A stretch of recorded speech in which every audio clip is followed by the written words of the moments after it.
Acompte de TVA et déclaration annuelle du régime du réel simplifié. Au sommaire, après une introduction, nous verrons dans une première partie comment calculer les acomptes de TVA et renseigner un avis d'acompte. La deuxième partie permettra de calculer le solde de la TVA ou le crédit de TVA. La troisième partie permettra d'établir la déclaration fiscale CA12 qui est un formulaire. Enfin, nous terminerons par une conclusion.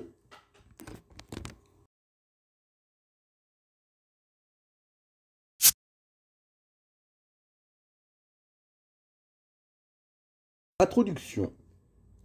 Le régime du réel simplifié d'imposition concerne bon nombre d'entreprises que l'on classe généralement dans la catégorie des petites et moyennes entreprises PME.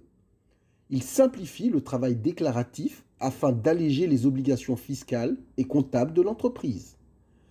La particularité du régime du réel simplifié est qu'il n'y a pas de déclaration de TVA à remplir pendant l'année. L'entreprise doit verser 2 acomptes semestriels prévisionnels calculés à partir de la taxe due au titre de l'exercice précédent, avant de régulariser la TVA par une déclaration de TVA finale. Observons le schéma en prenant comme référence une année civile de janvier à décembre. Le premier acompte de 55% qui concerne le premier semestre de janvier à juin est payable le 15 juillet. Le deuxième acompte de 40% qui concerne le deuxième trimestre de juillet à décembre est payable entre le 15 et le 24. Le solde de la TVA due est payable avant le 3 mai de l'année suivante. Attention, le calcul des acomptes est fait à partir de la TVA de l'année précédente. Partie 1. Calculer les acomptes de TVA et renseigner un avis d'acompte.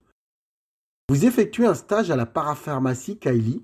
Le 13-12, M. Fernando, le comptable, vous demande de traiter les opérations relatives à la TVA. Vous êtes chargé de calculer les acomptes prévisionnels, puis de renseigner l'avis d'imposition correspondant. Calculons les acomptes N à partir du résultat N-1 de 13 057 €. Elle servira de base pour le premier et le deuxième acompte. Le premier acompte est calculé à partir de 55%. Donc base multipliée par 55% donne un montant arrondi de 7 181 €. Ce montant est payable le 15 juillet, tandis que le deuxième acompte correspond à 40% de la même base. On obtient 5 223 € arrondi à l'euro le plus proche, sera donc payé le 15 décembre. On a un délai entre le 15 et le 24 décembre pour payer le deuxième acompte. Passons à la déclaration d'avis d'acompte de TVA.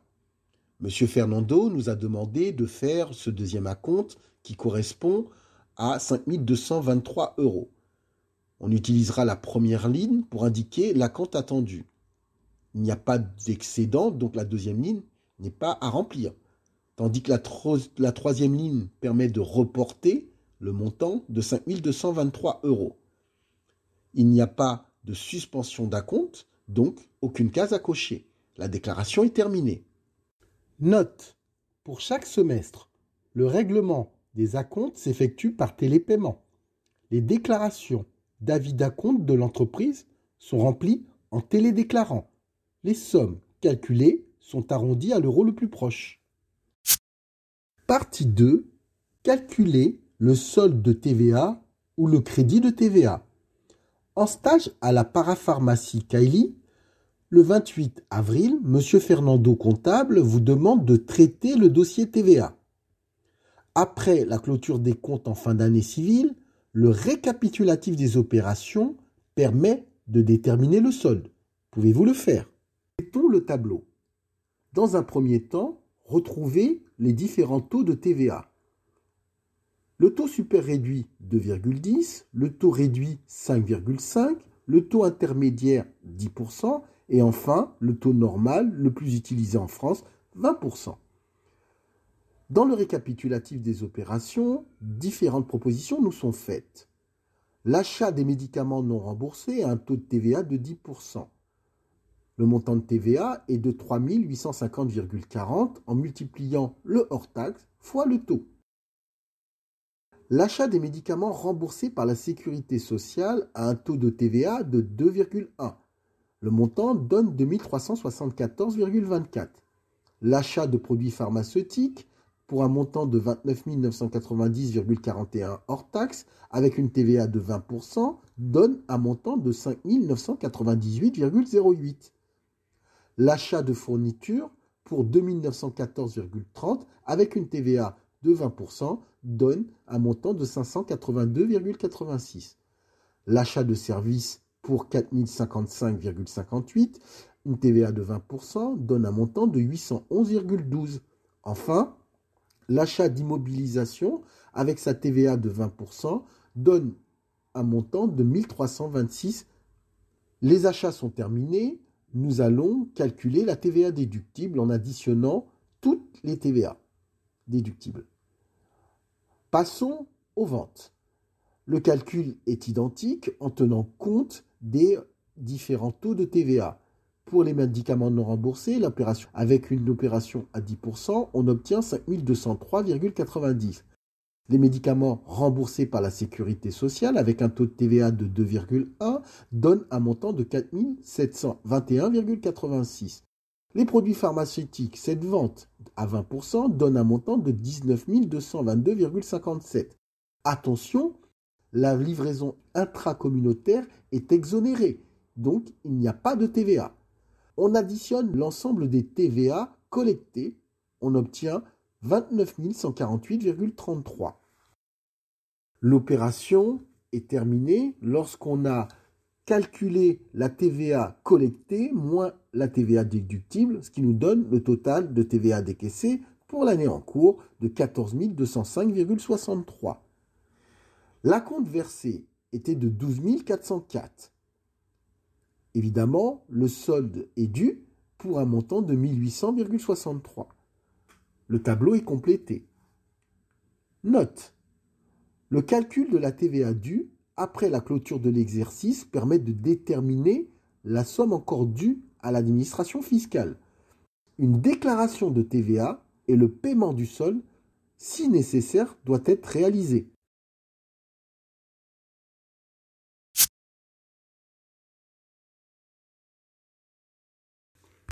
Chapitre 3. Établir la déclaration de TVA.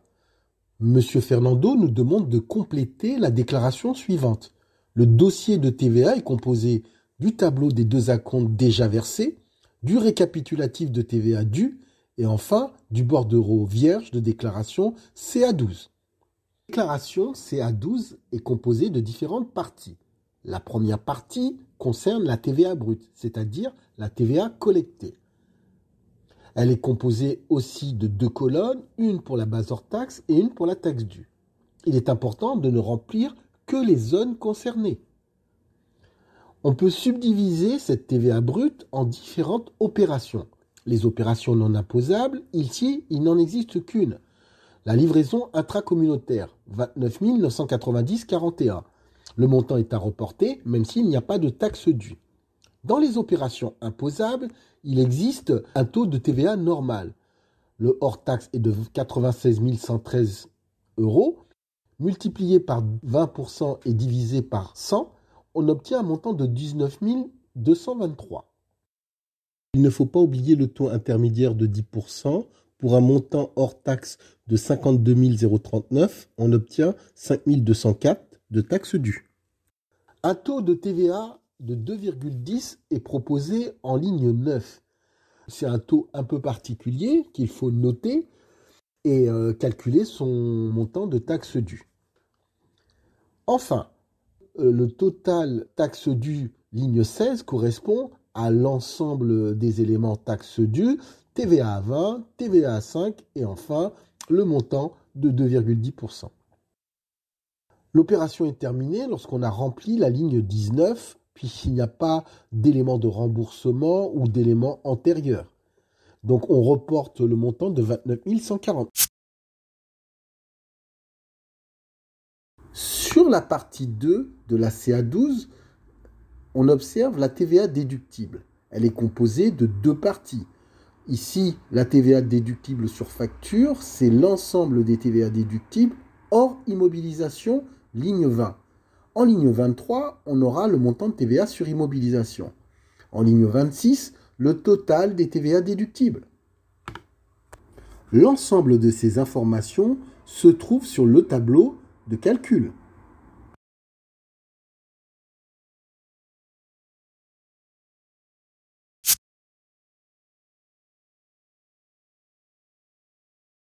La partie 3 de la CA12 concerne la TVA nette, c'est-à-dire le calcul de la TVA due, TVA collectée moins TVA déductible. Le montant donne 14 206 qu'on mettra en ligne 28. Il ne faut pas oublier les acomptes de TVA. L'acompte 1 de 7 181 et le deuxième acompte de 5 223 donnent un montant de 12 404. Ce montant est à reporter en ligne 30. Enfin, en ligne 33, on ajoutera le solde à payer. On trouve un montant de 1801. Cela correspond à la différence entre la TVA due, donc la TVA réelle, moins les acomptes payés. Cette partie est terminée. Maintenant, on peut passer à la partie 5. Attention, il existe une partie 4, mais nous n'en tiendrons pas compte dans ce travail. Le récapitulatif permet de reporter le montant du solde à payer en ligne 54, puis en ligne 56. Il n'y a pas d'autres informations à ajouter. En ce qui concerne les acomptes, il faut évidemment dater l'année où ils ont été effectués et le mois où ils ont été effectués. Enfin, pour terminer notre CA12, on calculera l'acompte au titre de l'exercice suivant, c'est-à-dire la TVA collectée moins la TVA déductible hors immobilisation. On obtient donc un montant de 15 532. Note, la déclaration permet de récapituler l'ensemble des opérations imposables à la TVA de l'année précédente et de déterminer la base de calcul des acomptes de l'année suivante.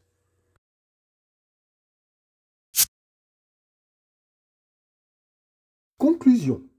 Ce régime simplifié d'imposition RSI concerne généralement les entreprises classées dans la catégorie des petites et moyennes entreprises ou des très petites entreprises dont le chiffre d'affaires ne dépasse pas un certain seuil. Le RSI simplifie le travail déclaratif à faire.